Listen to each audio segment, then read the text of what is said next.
Well, a lot of people know where I stand on this issue, and if I was a selectman today and I had to vote on it this year, I would have definitely voted down. In the past years, you heard me support it, and a down economy is not a time to go and put a dual tax rate in place. But let me tell you, I've done the research, and I don't believe anybody else at this table has done more research than I on dual tax rate. And if we had all night, we could have debate just on dual tax rate. But I'm here to tell you that the taxpayers of this town have an unfair balance. I am a businessman. That's what I've done. My background is in business. I've owned businesses, I've sold businesses, and I own businesses today. So I support the business community, but I understand how this works. And the one thing about the dual tax rate, it does not generate any new net revenue for us as a town, okay? What it does is it shifts this burden that we've had over this year. In our research, we showed you our our residential tax rate out of 22 surrounding towns, we are 4th from the highest. On our commercial tax rate, we are 5th from the bottom out of 22 towns.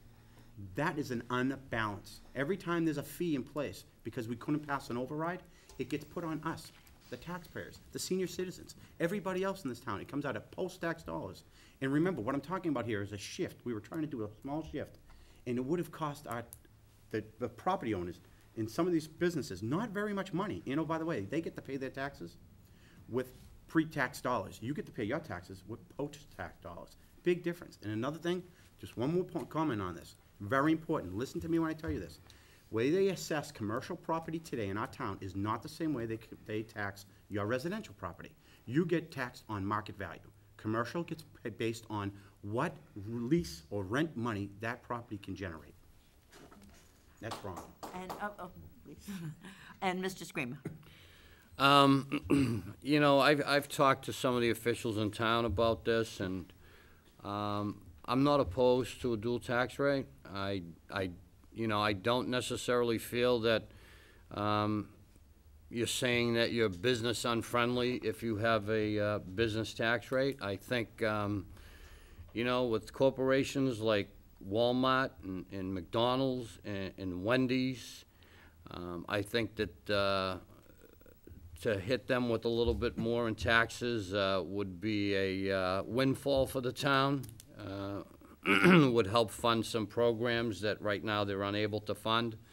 So I am not opposed to it, and I think it may be a good thing in these fiscal times. And Mr. Masseri?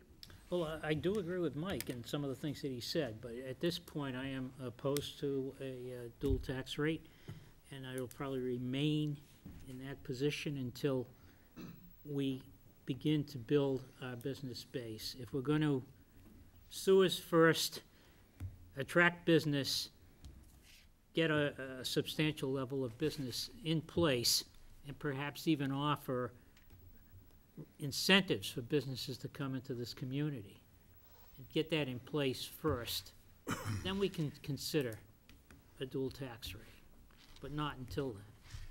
The dual tax rate does not, at this point, it doesn't generate any revenue, as Mike has said, and what we want to do is to have new growth.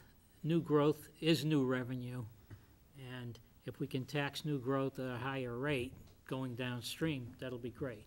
But wastewater first, build our base up from the 10 or 11, 12% that it's at 20 or 25%. If we can ever achieve that level, then consider a dual tax rate. And Mr. Vino? Yes, thank you. As you all know, I have always been opposed to a dual tax rate, and I am still opposed to a dual tax rate. I've seen the situation down on Concord Street where we got the building and Wilmington got the parking lot because of their split tax rate. And I think we're at an advantage with our tax rate. Another thing I would be opposed to doing was if we drew the businesses in here and then hit them with the dual tax rate. I just think that would be unethical, and I couldn't do it. I couldn't invite a business in here and then hit them with a dual tax rate down the road because we got them in here, so to say. As far as hitting the large businesses, if you could do that, that would be one way to look at it, but you can't. You have to hit the small businesses when you hit the large businesses.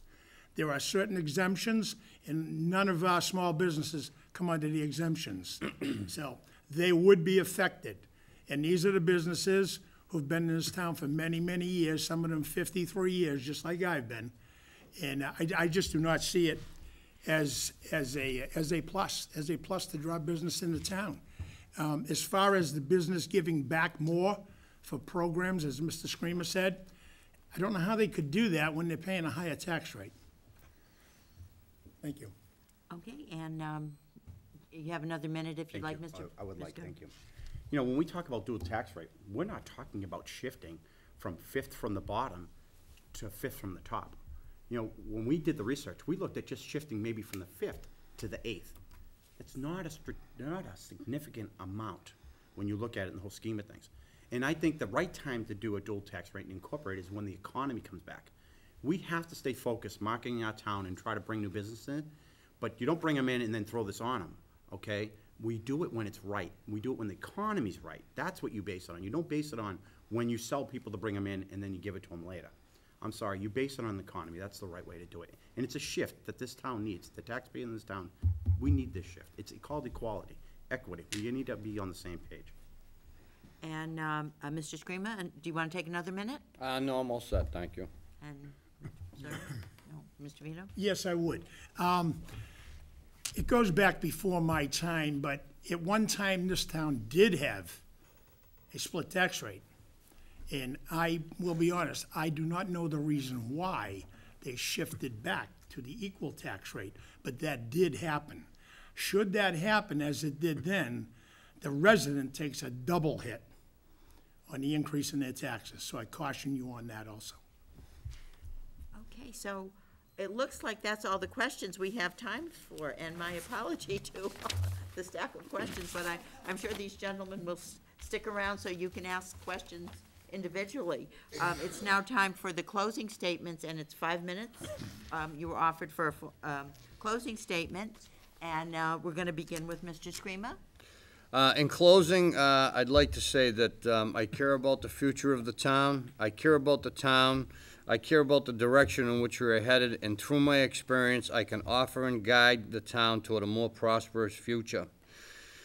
I think it's essential that this town pushes for a full-time grant writer to access both state and federal monies available for the betterment of the town. We cannot continue to burden the residential taxpayers in these difficult times. You know, these are lessons that I've learned in the public sector, and for these reasons, I feel I am qualified to lead this town for the next 3 years, and respectfully ask for your vote on May 4th as selectman. Thank you. And Mr. Messeri, you also have.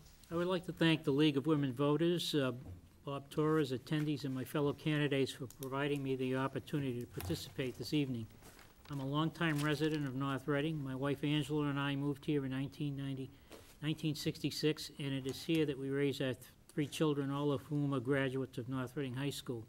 I'm a graduate of Northeastern University, where I earned a master's degree in electrical engineering.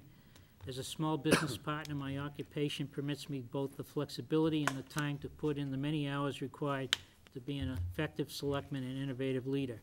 It also allows me to apply up-to-date business and technology practices to town government. I am seeking re-election to the Board of Selectmen because I have more to contribute, and I am in the unique position to continue to provide leadership, time and energy, and expertise to town government. As a past member of the Finance Committee, School Committee, Technology Committee, and Hillview Commission, I bring to the Board of Selectmen 38 years of relevant experience and knowledge. During my past 6 years as selectman, including the past 5 as chairman, I have had the opportunity to accomplish a great deal. I would like to continue this important progress by serving the town for a 3rd term. Managing the downturn in the economy that we have experienced over the past 3 years has required strong leadership, hard work, compromise, and dedication. As chairman, I have worked tirelessly with my fellow board members to strike an affordable balance in order to maintain town and school services. Additionally, I have worked to assure that the town's financial well-being has not been jeopardized by the depletion of its reserves. Looking ahead, there is much more work to do. The town's infrastructure needs to be improved. The high school and middle school need to be updated or replaced, and we need to expand our elder services. None of this will be achievable without expansion of our commercial tax base. Expanding our commercial tax base will require the establishment of a sewer district in the Route 28 and Concord Street corridors, including the eco-sensitive area of Martin's Pond. If re-elected, creation of a sewer district will be one of my top priorities.